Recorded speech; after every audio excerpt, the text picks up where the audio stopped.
ఈ భూమి మీద అత్యంత బిజీయెస్ట్ పర్సన్ ఎవరో నేను చెప్పాలా?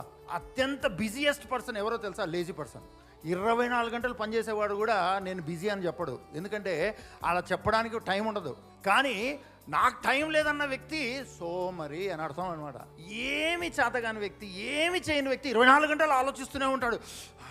ఇట్లా అట్లా ఎప్పుడు ఎలా 24 గంటలు సరిపోదండి రోజుకి. మీరు గమనించుకోండి, మీరు బిజీగా ఒక పనిలో ఉండి ఒక పనిని చెయ్యాలి అన్నప్పుడు అసలు మీకు టైం దొరకదు, వేరేది ఆలోచించడానికి మీకు టైమే ఉండదు. కానీ ఊరికే ఉన్నారనుకోండి, లోకంలో ఉన్న సమస్యలన్నీ మీవే. 24 గంటలు మన మైండ్ పనిచేస్తూనే ఉంటుంది. ఇదంటది అదంటది, ఇది కరెక్ట్ అది కరెక్ట్, ఇట్లా అట్లా అట్లా ఇట్లా ఇట్లా ఇట్లా ఇట్లా ఇట్లా ఇట్లా ఇట్లా ఇట్లా ఇట్లా ఇట్లా ఏం చేయమండి.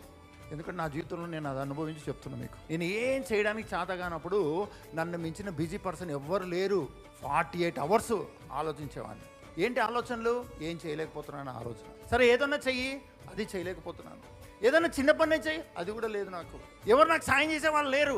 లాస్ట్కి వచ్చేసరికి నాలో ఏం స్కిల్స్ లేవు. ఇంకా కొంచెం వచ్చేసరికి నేను అప్డేట్ అవ్వలేదు. ఇప్పుడున్న కథ వేరు. నాకు తెలిసిందంతా ఇదే పనే, వేరే పని చేయలేను. ఏం పని చేయను వానికి ఏదో ఒక పని చేయడం మంచిది కదా. ఎంత డిసీవింగ్ అనిపించిందంటే నాకు, అంత డిసీవింగ్ అనిపించిందండి. అంటే అపవాది మోసం ఎంతవరకు ఉంటుందంటే, నువ్వు ఎంతగానో ఆలోచిస్తున్నావు. ఓకే, ఆలోచిస్తున్నావు అంతే, ఏం చేయవు. ఎంత ఆలోచన అంటే నిద్ర పట్టదండి. అసలు పొలిటీషియన్స్ అన్న నిద్రపోతారు కానీ, రాత్రింబగలు పనిచేసే వాళ్ళన్నా నిద్రపోతారు కానీ, ఏం చేయని వ్యక్తికి నిద్రనే పట్టదండి. ఏం చేయని వ్యక్తికి ఒళ్ళు నొప్పులు, కడుపు నొప్పి, తలనొప్పి. అదే మీరు వర్క్ చేయడం మొదలు పెట్టండి, తలనొప్పిన్నా పట్టించుకోరు. ముక్కులు గారిపోతుంటాయండి, తుడుచుకుంటారు, పని చేస్తారండి. టక్ టక్ టక్ టక్ టక్. మొత్తం ల్యాప్టాప్ అంతా మన ముక్కుల్లో నుంచి వచ్చిన దాంతోనే బ్యాప్టిజం పొందింటుంది అంతే. తలనొప్పి పట్టించుకోం, టీలు తాగుతుంటాం, పని చేస్తాం. కొంతమంది ఇంకా తలకు ఇట్లా ఇట్లా కట్టుకొని మరీ పని చేస్తూ ఉంటారు. పని లేకపోతే మాత్రము అబ్బా అడుగేయాలంటే మనకు అలా కానే కాదు.